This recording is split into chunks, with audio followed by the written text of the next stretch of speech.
You're just not what we're looking for. Magpakalalaki ka naman. Ew, bakit ganyan yung suot mo? Siguro naging bakla ka for attention, no? Mababae mong tao? Umayos ka nga!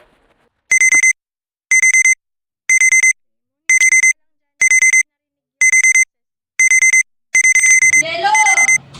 Jello! Jello! Ano ba? Yung alarm mo, napakaingay! Magre-reklamo na naman si Rean! Ano ba iniisip mo? Sorry, Bear. Marami lang ako iniisip tungkol sa interview ko. Ano ba yan? Umagang-umaga ang ingay. Sorry, Bear. Alis na pala ako. May job interview pa ako. Ano ba yan? Panglima ng job interview mo yan. Mag-ingat ka, ha? Salamat! 1848 Seneca Falls Convention. 300 men and women rallied for equal rights for women, while movements for feminism were viral during the 20th century. Accounts like Simone de Beauvoir claimed that the first woman that had defended her own gender was back in the 15th century by Christine de Pizan. In 1937, after the required threshold for the plebiscite of 300,000 was surpassed, women's suffrage was legalized in the Philippines, and so on and so forth, women fought for their very right until it was accomplished. Unfortunately, despite the countless laws, programs, and organizations promoting women's rights, people still expect women to be the homemaker. Individuals that must be in the kitchen cleaning the house instead of being in the office and participating in politics and whatnot. Looking at your resume, can you tell me why our school needs you? I will be a perfect addition to this school because I know I can adapt to different learning style and provide personalized attention to each student, which will effectively support the school goals for student success and achievement. Last question, do you plan of having a family in the future? Ha? Hindi ko alam.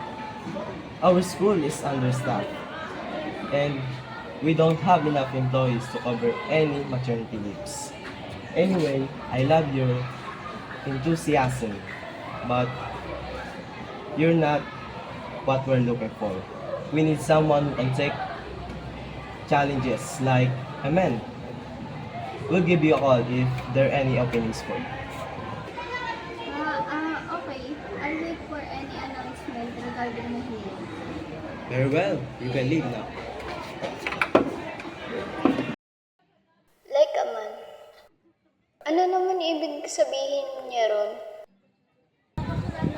Tita Jello, kayo po pala. Kamusta po? Tatay niya, ikaw pala. Ayos lang ako. Baka mo walang galing school? Opo. Kayo, nakabihis po kayo. Saan po kayo galing? Ay, oo. Galing ako sa aking interview. Doon din sa school mo. Ah, ganun po ba? Natanggap po ba kayo? Hindi pa sure, pero parang hindi rin ata. Uy, napano ka? Ay, ano po kasi?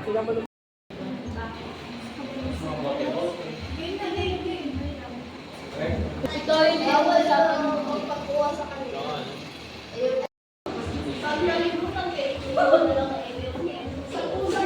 Hoy, pwede ba tigilan nyo na yan? Nakakasura na eh. Parang mga bata. Wow! Akala mo siya yung pinag-uusapan.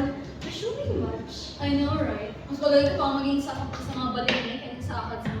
Very pick me vibes, honestly. Hoy, for your information, di kami pwedeng ibigay. Yan nga, masyado kayo madalas tayo sa mga akusasyon ninyo, eh wala naman kayong pruweba. Gusto mo ng pruweba? E paano yung kakadakot niyo about your family problems? Hindi pa ba yung pruweba sa'yo? Don't you want just actually face the problem head on? And instead of complaining, even boasting about it to everyone.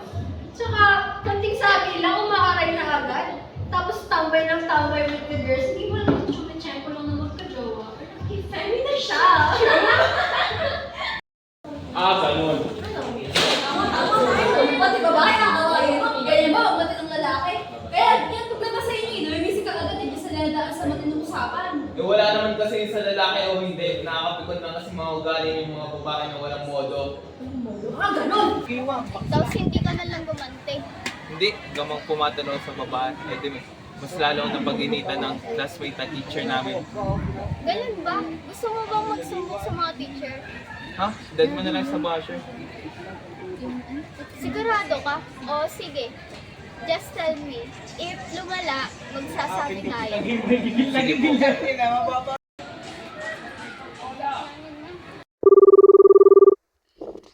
Hello, Ma. Pa, kamusta kayo? Oo, anak. Ayos lang naman kami ng ama mo. Ikaw, rinig ko nagpa-interview ka ulit. Ano, tanggap ba? Ha, ang sabi lang tatawagin daw ako kapag may open na position for me. Ay, naku, nak. Sinasabi na namin sa iyo na mag-asawa ka na laang. Tamot hindi ka naman mo problema sa mga interview na yan at pagkahanap ng trabaho.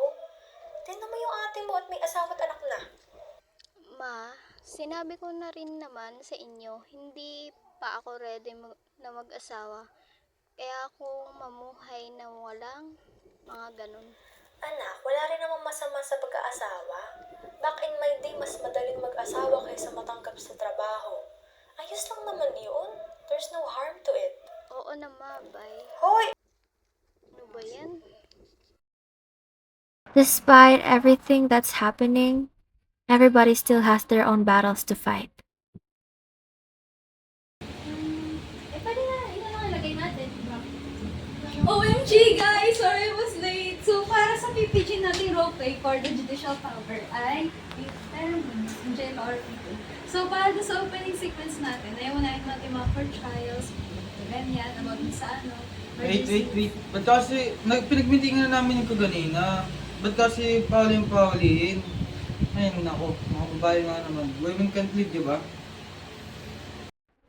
Because sometimes, who we are is reflected on what we experience.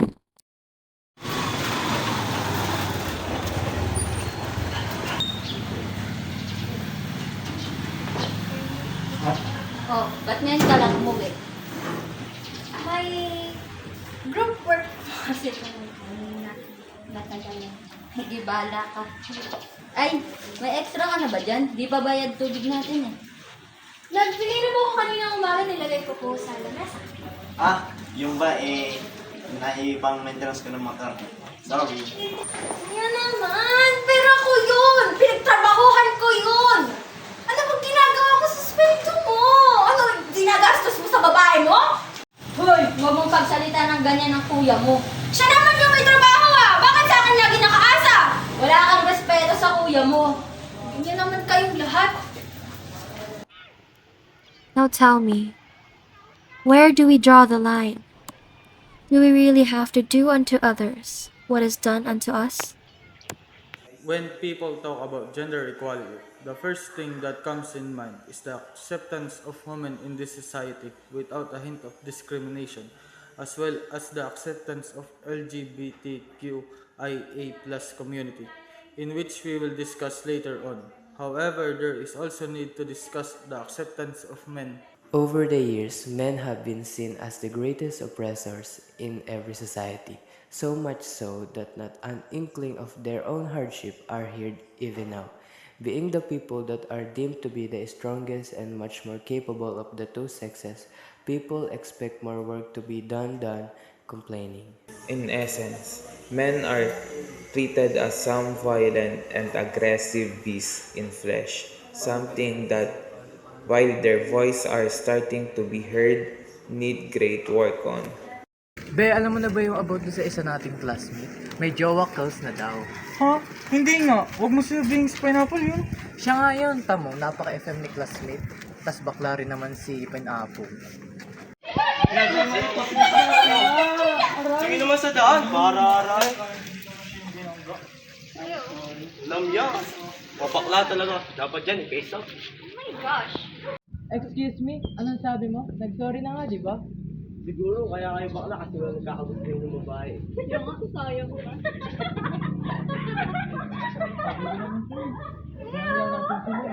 Ano yun, nahayaan mo na tapak-tapakan nila tayo? Hindi. Ang ibig ko sabihin dyan, pag pumatol pa tayo, mas lalo nila tayong guguluhin. Hindi naman pwedeng hindi tayo magsalita. Hindi naman pwedeng habang buhay tayo magpapaapak sa ibang tao. Ay, guys, kaya ko na pala mauna. May group meeting pa kami ng ano ko, classmate. Sige, sabay na kasi pauwi ko. Bye-bye! Ingat! Sige. Bye! Dito pala ako. Sabi na. Tingnan mo yung anak ni Kumari, oh. Lagi hindi umuwi. Narinig ko puro asensado na engineer yung mga kapatid niya. Balak na kaya niya mag-engineer? Tapos siya ganyan-ganyan lang. Halatang walang patutunguhan sa buhay eh. Siguradong maraming bisyo yan, kaya laging late umuwi yan. It's going too far. This has to stop. Bakit sa tingin ng lahat na wala akong mararating? Bakit sa tingin nila, I can't lead? Bakit inaasa nila lahat sa akin? Bakit namin kailangan manahimik? Bakit kapag lalaki, sila dapat ang kailangan umintindi? Kaya ko rin gawin kung anong kayang gawin ng mga lalaki. Kung kaya nila, kaya ko rin! Lo, the Lord God fashioned the man derived from the dust of the ground. He breathed the breath of life into the nostrils of the gent, and the man became a living soul. Lo, spake the Lord God, verily 'tis not meet for man to dwell in solitude. I shall forge a helper, fitting and true, for his needs. Thus spake the Lord God, who did mold from the earth all beasts of the field and fowl of the heavens. He did present them unto man, to discern what name he would bestow. And the man did select a name for each creature. He bestowed names upon all cattle, all the fowls of the heavens, and all the beasts of the wilderness. Yet still there found not a suitable aid for him. Thus did the Lord God bid the man to succumb to a profound slumber. Whilom he slumbered, the Lord God withdrew a rift in the man's side and did seal the opening thereof. Then the Lord God wrought a woman from the rib, and he presented her unto the man. At long last, quoth the man, this be bone of my own bone, and flesh of my own flesh. She shall be named woman, for she was brought forth from man. Thus doth it expound why a man forsaketh his sire and dam, and cleaveth unto his spouse, and the twain art made one. Lo, the man and his spouse were both unclad, yet they knew not of she. Upon the transgression of the primal couple against the Lord God, when he had laid his curse upon the serpent, he did turn unto the woman and spake, I shall augment the anguish of thy travail, and in torment shalt thou bring forth a child. And thou shalt yearn to wield dominion over thy wedded lord, yet he shall reign over thee. Good day, ladies and gents. We are all gathered here today to discuss something important.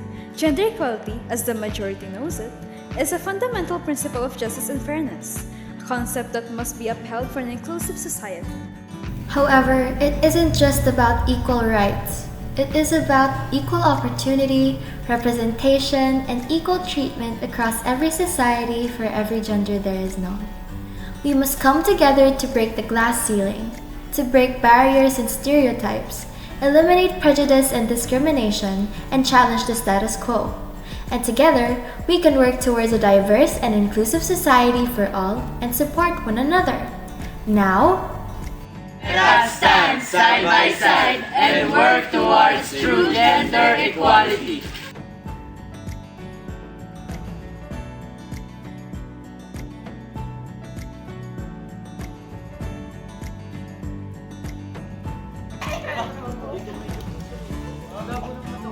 Asa na yung pang-video? Ba, tayo dali. Tita Jello, nandito po pala kayo. Tita Kamusta po?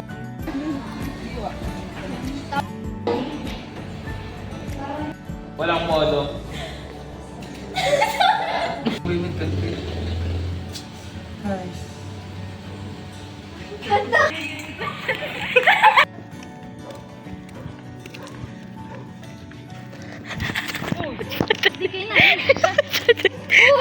Kuya, ate! Lampas ka na! Hello, ma. Iba naman.